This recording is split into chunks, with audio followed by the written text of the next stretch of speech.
So Bernie Sanders was very close to the presidency. You, of course, we know what happened. You were very close to being prime minister. It does seem like there is limitations within the confines of the Democratic Party, obviously the Labor Party. It's amazing that you left and that you started your own left party. We see what the Democratic Party is doing to Mondani in New York.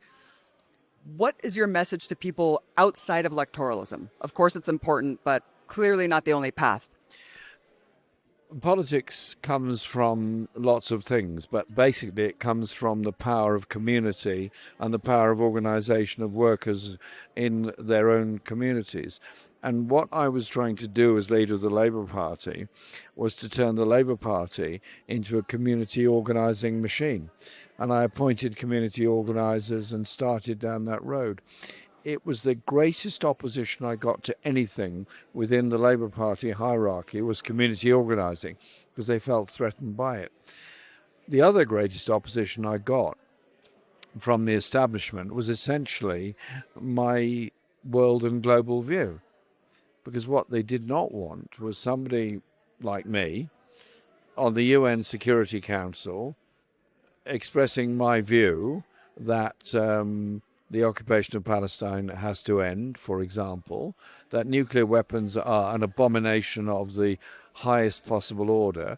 And if we want to live in a peaceful world, we should stop spending $2.5 trillion a year on arms and start converting over to a different process.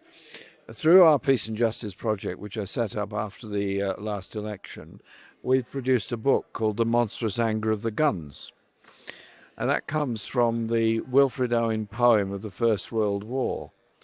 What passing bells for those that die as cattle, only the monstrous anger of the guns. And it's from Anthem for a Doomed Youth, describing how soldiers were just mown down in the First World War. That's now happening in Gaza. It's happening in Russia and the Ukraine. It's happening in Sudan, DRC, and so on. We've got to move to a more peaceful world, and that won't be achieved while we allow global arms trade corporations to have such influence over government. I mean, in the USA, the influence over the federal government is enormous. The influence over the British government is enormous. And I'll give you an example of where I got opposition. I banned all arms manufacturing companies from attending the Labour Party conference. They used to have promotional stalls there. I banned them all. Wow. The opposition I got and the abuse I got was phenomenal for that. And that was just over them not allowing them to come and push their wares. So you have to be able to stand up. But political change does not come around just within the parliamentary system. I mean that in its widest sense, be it national parliaments, federal parliaments, mayoralties, or anything else. It comes from mass movements on the ground. It's not an either or, it's both. And if you don't have the mass movement on the ground, you will achieve nothing in the halls of power, if you like. But if you do have that mass movement, things can change. And what's so exciting at the moment, in all the horrors of what the Palestinian people are suffering, and all the horrors they're suffering, there's a global movement in their support. We're here tonight in Bogotá, packed hall here, very interesting, very interested audience. 20 years ago in Colombia, that would have been impossible. I was here on delegations 20 years ago in solidarity with trade unions who were facing the most appalling oppression. They would not have been able to organize anything on Palestine. They've won big political changes in Colombia. We now have a government that supports Palestine. That's never happened before. And that's come because of the bravery of the people that were here tonight. And that's repeated all over.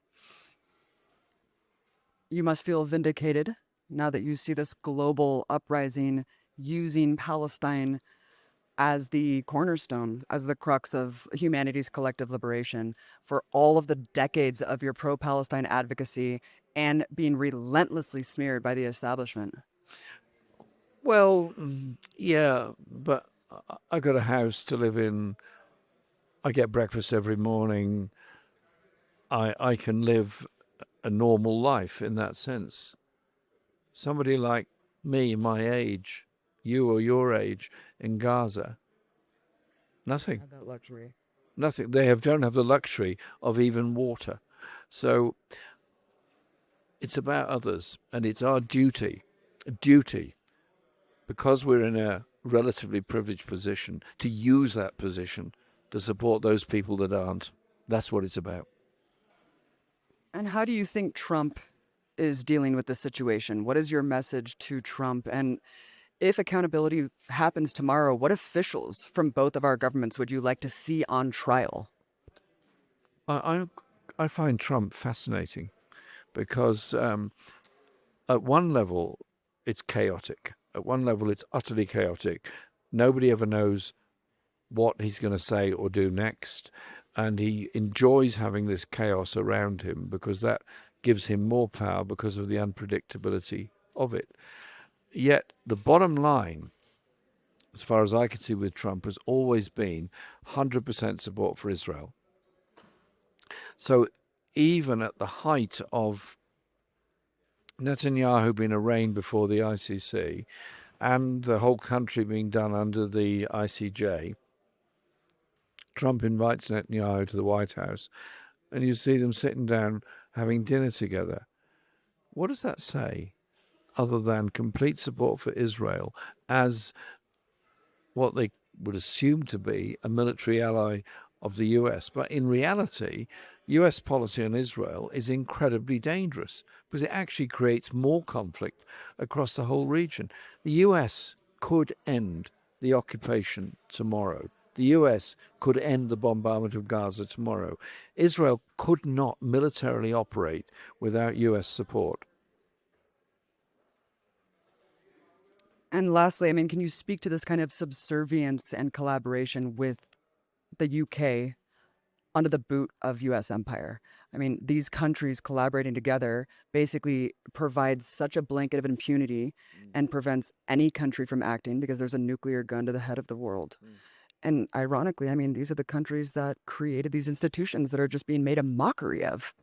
Well, the US presence in Britain came briefly during the First World War, then again in the Second World War. The end of the Second World War, the US troops all left. By 1946, they'd all gone, all of them.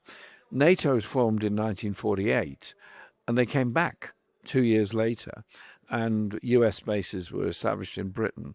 They then discovered it wasn't legal, so they put a law through Parliament in 1952 called the Visiting Forces Act.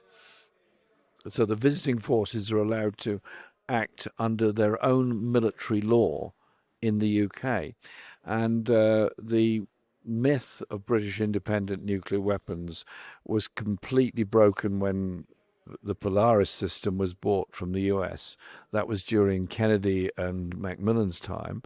And essentially, the whole nuclear weapon systems are American run. Now, I'm going to Japan next month as a speaker at the 80th commemoration of the use of nuclear weapons in Hiroshima and Nagasaki.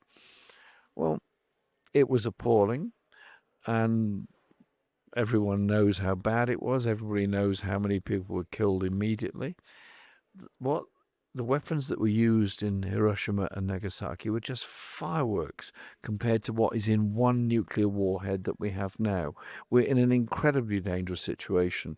And so I've spent my life opposing nuclear weapons and asking countries that signed, and all of them did, including the USA, the Nuclear Non-Proliferation Treaty, stand by it, which means no proliferation of nuclear weapons or technology, and that the 5 declared nuclear weapons states, Britain, France, China, Russia, United States, should all take steps towards disarmament. None of them have done that. Briefly in the 90s, there was a reduction in warheads, which was good. Now they're all rearming. So a nuclear war would... even a limited nuclear war, if such thing is possible, would create a nuclear winter, global famine, and global destruction. Just one weapon being fired off would set off a chain of events that is truly terrifying. I said, as leader of the opposition, when pressed very heavily on the media about this, they said, "What kind of man are you if you're not prepared to use nuclear weapons?" I said, because I'm just somebody that likes people to live. Simple. Just want people to live, and I'm not going to start a nuclear war or use a nuclear weapon against a civilian population. And I think we just need to change the language and start thinking about peace. And just finish on this. What's security? What's real security? Because if you ask some people, they say, well, security, that means we've got to have guns, we've got to have knives, we've got to have tanks, we've got to have rockets, planes, bombs, everything. Okay.